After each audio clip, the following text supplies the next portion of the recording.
People deluded. Now, I'm in a bit of a pickle, people, because I'm sitting here, and ideally, we're not going to talk about the offensive positions that we would like to bring in. We know there's several signings. You'd like 2 wingers or essential, but if you look at the defence, we know we need centre halves. We know we need a left back because it's really just Cole, and now Monreal's legs are kind of giving up on him, and he can still do a job, but we're asking a lot.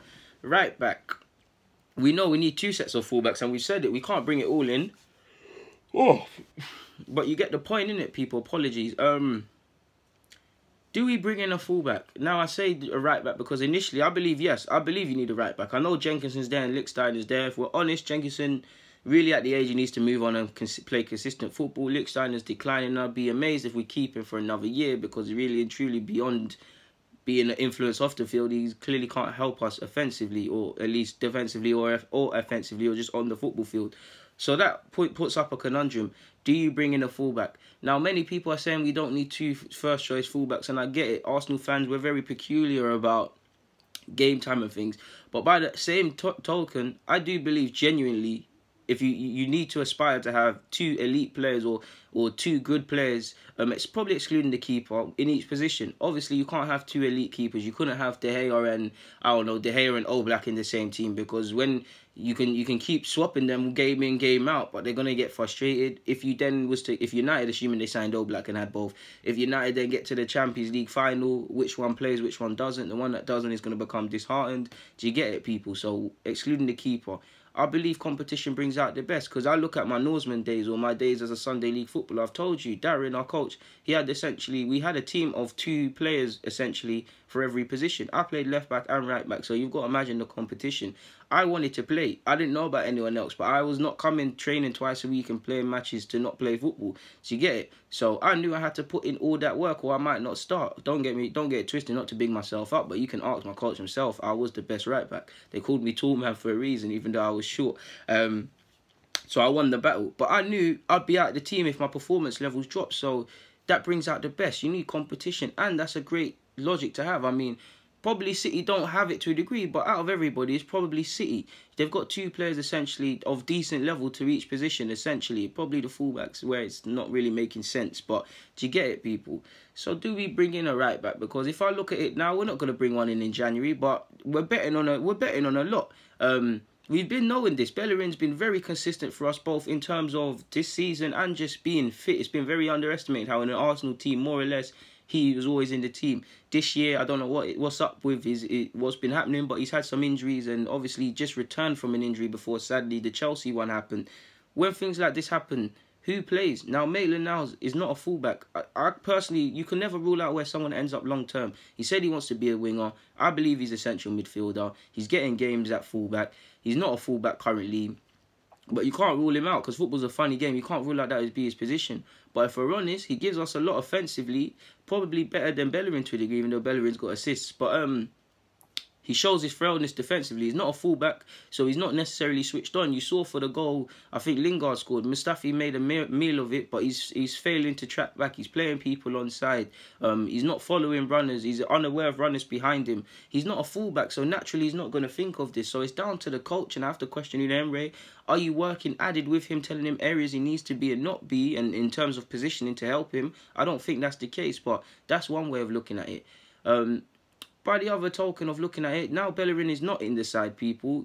Who do you play? We're betting on a lot. If you're going to bet on Maitland-Niles with what I've just said, I have faith in Maitland-Niles, but you have to be prepared to accept that his strengths as a fullback are going to be going forward. He'll put in a committed performance against, like you saw, last season against Salah. He played all right against Alexis, but at the end of the day, both them and they scored. So how much really can you get? Jenkinson, probably does what it says on the tin sort of man, shouldn't be here, is a right back, so you're probably tempted to use him.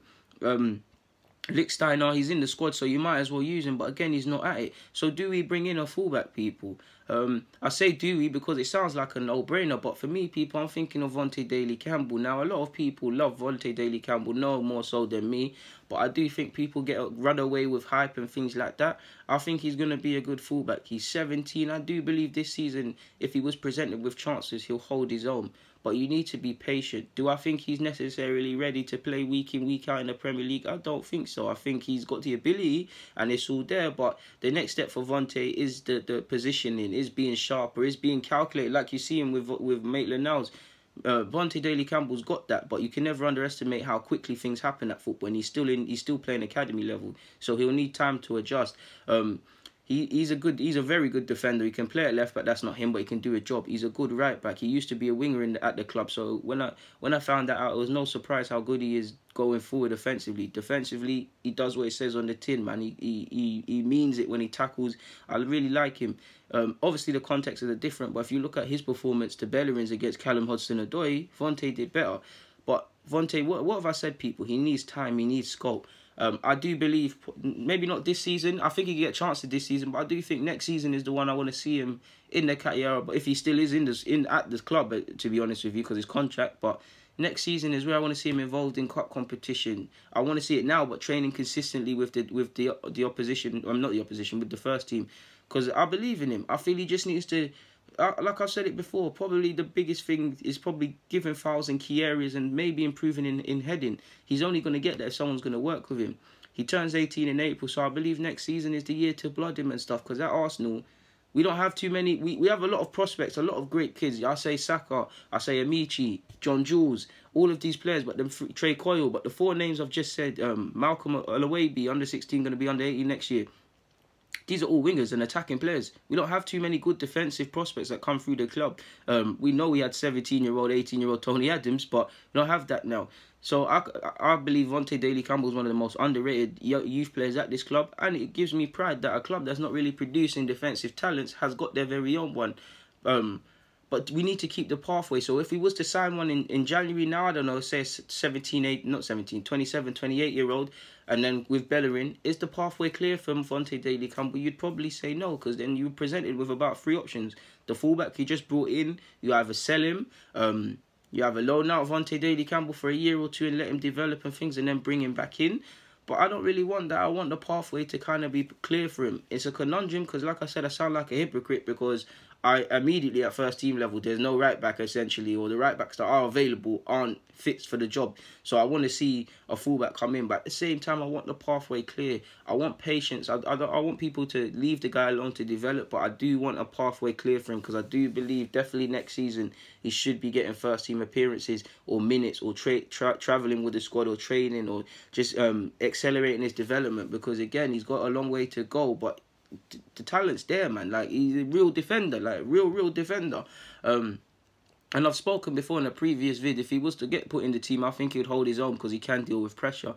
But he's one of them. I want for our young players, it's sink or swim essentially in football, but I'm very keen on the environment or the backdrop. It's never going to be ideal, but if he was to go get thrown in there against Manchester City, for instance, this upcoming week, people that don't really care for young players or don't really understand might destroy him, and I don't think it would destroy his confidence because, like I say, he's a very resilient character, but it will get to him a little, and it won't. It's not necessarily the best places to blood people. Obviously, to a degree, it's sink or swim, but yeah, man, I'm a bit twisted because I'm more leaning towards the pathway being clear because, like I said, I believe next season is the time you can kind of unofficially promote him, have him involved in the squad. I'd love to see him get minutes because he is developing very good.